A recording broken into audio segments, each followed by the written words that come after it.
ایک قدیم سمندر کی لہروں کے نیچے، انسانیت کے زمین پر چلنے سے بہت پہلے، پانی کے اندر کی دنیا پروان چڑھ رہی تھی۔ یہ پر اسراریت کا ایک دائرہ تھا، جہاں لامحدود نیلے رنگوں کے ذریعے زبردست لیویتھنز خوبصورتی سے چمکتے تھے، اور چھوٹی چمکتی مخلوق ستاروں کی طرح تاریک گہرائیوں کو روشن کرتی تھی۔ سمندر زندہ، متحرک اور بے ساختہ توازن کا پابند تھا۔ اس دنیا میں زندگی محض بقا کے بارے میں نہیں تھی، یہ ہم آہنگی کے بارے میں تھی۔ لیکن سمندر کے نیچے بھی امن کمزور ہے۔ سمندر کی گہرائی میں کورل کنگڈم ایک وسیع پانی کے اندر شہر ہے، جو مرجان کی چٹانوں کی ہڈیوں سے بنایا گیا اور چمکتے موتیوں سے مزین ہے۔ یہ سلطنت میرالوتھ کا گھر تھی، جو سمندر میں رہنے والوں کی ایک قدیم نسل تھی۔ چمکتی دم اور چمکتی آنکھوں کے ساتھ میرالوتھ سمندر کے توازن کے رکھوالے تھے، جنہیں اس کی مخلوقات کی حفاظت اور ہم آہنگی برقرار رکھنے کا کام سونپا گیا تھا۔ سلطنت کے مرکز میں عظیم سرپل کھڑا تھا، توانائی کا ایک بہت بڑا بمر، جس نے تمام سمندری زندگی کو جوڑ دیا۔ یہ آہستہ سے پھڑپھڑاتا ہے، اس کی روشنی بادشاہی پر ایک سکون بخش چمک ڈالتی ہے۔ سرپل خود زندگی کا ذریعہ تھا، اور میرالوتھ نے اسے مقدس سمجھا۔ ان میں کیلن ایک نوجوان اور متجسس میرالوتھ بھی تھی، پانی پر سورج کی روشنی کی طرح چمکنے والے ترازو کے ساتھ۔ کیلن اپنی مہم جوئی کے لیے مشہور تھی، دوسرے لوگوں کے برعکس جو کورل کنگڈم میں مطمئن تھے۔ کیلن کو غیر دریافت شدہ گہرائیوں اور ان کے رازوں کی طرف راغب کیا گیا تھا۔ ایک دن کیلن بادشاہی کے کنارے کے قریب تیر رہا تھا، تو پانی میں ایک عجیب سی لرزہ طاری ہو گئی۔ یہ ان نرم دھاروں کی طرح نہیں تھا، یہ تیز اور برا تھا۔ مرجان کے ڈھانچے تھر تھرا رہے تھے، اور مچھلیاں انوکھے انداز میں چل رہی تھیں۔ کیلن اپنے سرپرست عورت کی طرف متوجہ ہوئی، جو ایک عقل مند اور قدیم میرالوتھ ہے، جس نے لامحدود لہروں کو آتے اور جاتے دیکھا تھا۔ کیلن نے کہا، کچھ گڑبڑ ہے۔ آتھر نے اپنی آواز دھیمی کرتے ہوئے کہا، سرپل کی توانائی کمزور ہو رہی ہے۔ یہ سن کر کیلن کی آنکھیں پھیل گئیں۔ کہنے لگی، لیکن سرپل تو ابدی ہے، یہ کیسے کمزور ہو سکتا ہے؟ عورت نے سر ہلایا کہ گہری کھائیوں میں کچھ ہے، کچھ ایسا جو پریشان ہو گیا ہے۔ ہمیں جلدی سے کام کرنا چاہیے، ورنہ سمندر کا توازن ختم ہو جائے گا۔ ادھر بزرگوں کی کونسل نے بلایا۔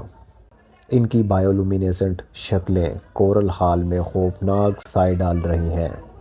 انہوں نے خرابی کی تحقیقات کے لیے میرالوتھ جنگجوؤں کے ایک گروپ کو بھیجنے کا فیصلہ کیا۔ کیلن کی حیرانی کے لیے اسے ان میں شامل ہونے کے لیے منتخب کیا گیا۔ عورت نے اسے بتایا، یہ آپ کے لیے اپنے آپ کو ثابت کرنے کا موقع ہے، لیکن ہوشیار رہو، خندقیں قدیم مخلوقات کا گھر ہیں، ایسی مخلوق جن سے میرالوتھ بھی ڈرتے ہیں۔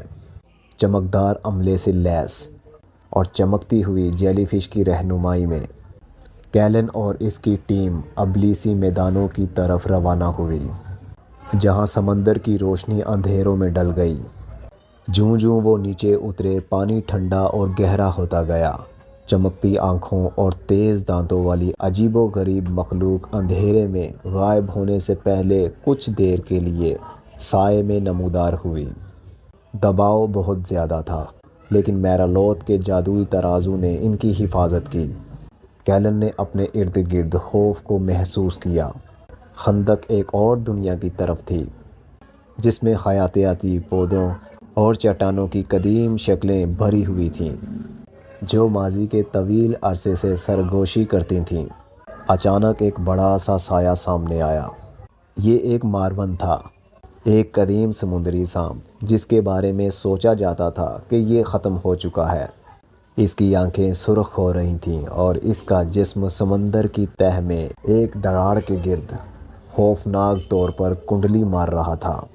جنگجوؤں میں سے ایک نے سرگوشی کرتے ہوئے کہا، یہیں سے تو پریشانی شروع ہوتی ہے۔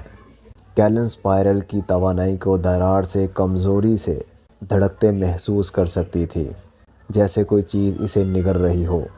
مارون اکیلا نہیں تھا۔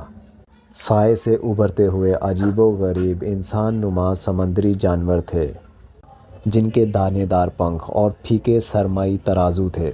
وہ کریتھن تھے، ایک قدیم نسل جسے ان کے لالچ اور تباہی کی وجہ سے خندقوں میں جلا وطن کر دیا گیا تھا۔ کیلن نے دیکھا کہ کریتھن گٹار کی آواز میں نعرہ لگا رہا ہے۔ ان کے لیڈر نے آبسیڈین کا ایک ٹکڑا پکڑا ہوا ہے جو سرپل سے توانائی کھینچ رہا تھا۔ کیلن نے چونک کر کہا، وہ سرپل کی طاقت چوری کر رہے تھے۔ جنگجو لڑنے کے لیے تیار ہو گئے، لیکن عورت کی آواز کیلن کے ذہن میں گونجی کہ غصے سے لڑو مت، پہلے سمجھنے کی کوشش کرو۔ کیلن احتیاط سے تیر کر آگے بڑھی۔ اس کے چمکدار عملے نے اٹھایا۔ اس نے کریتھن لیڈر کو پکارا، تم ایسا کیوں کر رہے ہو؟ رہنما مڑا، اس کی آنکھیں تلخی سے بھر گئیں۔ تم مورلوتھ روشنی میں پروان چڑھتے ہو، جبکہ ہم اندھیرے کی مذمت کرتے ہیں۔ سرپل آپ کے ہونے سے بہت پہلے ہمارا تھا، ہم صرف وہی واپس لے رہے ہیں جو ہمارا ہے۔ کریتھن کے الفاظ پر کیلن کا دل دکھ گیا۔ اس نے کبھی سوچا ہی نہیں تھا کہ خندقوں میں زندگی کیسی ہو سکتی ہے۔ اس نے کہا، لیکن اگر آپ سرپل کو نکال دیتے ہیں تو یہ سمندر کی تمام زندگی کو تباہ کر دے گا، بشمول آپ کی۔ لیڈر ہچکچایا، تو پھر ہمارے پاس کیا انتخاب ہے؟ روشنی نے ہمیں چھوڑ دیا ہے۔ کیلن ایک دلیرانہ خیال کے ساتھ اپنے گروپ میں واپس آ گئی اور کہنے لگی، ہمیں کریتھن کے ساتھ سرپل کی توانائی کا اشتراک کرنا چاہیے۔ جنگجو مشتعل ہو گئے۔ سرپل مقدس ہے، اس کا تعلق مورلوتھ سے ہے۔ کیلن نے کہا، نہیں، اس کا تعلق سمندر سے ہے۔ اگر ہمیں اس کی طاقت کو بانٹنے کا کوئی راستہ نہیں ملتا تو ہم سب فنا ہو جائیں گے۔ کافی بحث کے بعد وہ کیلن کو کریتھن کے ساتھ بات چیت کرنے پر راضی ہو گئے۔ کیلن نے ایک پیشکش کے ساتھ کریتھن لیڈر سے رابطہ کیا، اگر ہم ایک نیا سرپل بنا سکتے ہیں جو ہمارے دونوں لوگوں کو جوڑتا ہے تو کیا آپ اصل کو ختم کرنا بند کر دیں گے؟ کریتھن لیڈر کو شک ہوا، کہنے لگا، ہم آپ پر کیسے بھروسہ کر سکتے ہیں؟ کیلن نے کہا، آپ کو ہم پر بھروسہ کرنے کی ضرورت نہیں ہے، سمندر پر بھروسہ کرو۔ یہ توازن چاہتا ہے، تقسیم نہیں۔ مورلوتھ اور کریتھن نے مل کر عظیم سرپل سے توانائی کو خندق کے قریب ایک نئے بھنور میں منتقل کرنے کا کام کیا۔ یہ ایک خطرناک عمل تھا جس میں دونوں گروہوں کو اپنے اختلافات کو ایک طرف رکھنے اور تعاون کرنے کی ضرورت تھی۔ جیسے ہی نیا سرپل بنا، بظاہر سمندر خود جواب دیتا نظر آیا۔ داروں نے ہم آہنگی کے ساتھ رقص کیا اور گہرائیوں کی مخلوق تماشا دیکھنے کے لیے ابھری۔ صدیوں میں پہلی بار روشنی کھائیوں تک پہنچی۔ کریتھن لیڈر نے کیلن کی طرف دیکھا، اس کی آنکھیں نم ہو رہی تھیں۔ کہنے لگا، آپ نے ہمیں دکھایا ہے کہ امید موجود ہو سکتی ہے، یہاں تک کہ اندھیروں میں بھی۔ ایک نیا دور۔ توازن بحال ہونے کے ساتھ مورلوتھ اور کریتھن نے اتحاد قائم کیا۔ کورل کنگڈم نے خندقوں پر سفیر بھیجے اور کریتھن نے سمندر کے رازوں کے بارے میں اپنا قدیم علم شیئر کیا، اور ادھر کیلن ایک ہیرو کے طور پر کورل کنگڈم میں واپس آئی۔ لیکن اس نے اپنا اعزاز لینے سے انکار کر دیا اور کہنے لگی، یہ صرف شروعات ہے۔ اس نے عورت کو بتایا، ابھی بھی بہت کچھ سیکھنا ہے اور بہت کچھ بچانا ہے۔ ایپیلوگ۔ سمندر کا گانا۔ سمندر وسیع اور پر اسرار اپنے رازوں کو برقرار رکھے ہوئے ہے، لیکن مورلوتھ اور کریتھن کی کہانی ہمیں یاد دلاتی ہے کہ قدیم ماضی میں بھی جب دنیا جوان تھی، امید اور اتحاد گہرے اختلافات کو بھی ختم کر سکتے تھے۔ اور یوں سمندر نے اپنے ابدی گیت گایا، زندگی، توازن اور امید کی لازوال طاقت کا گیت۔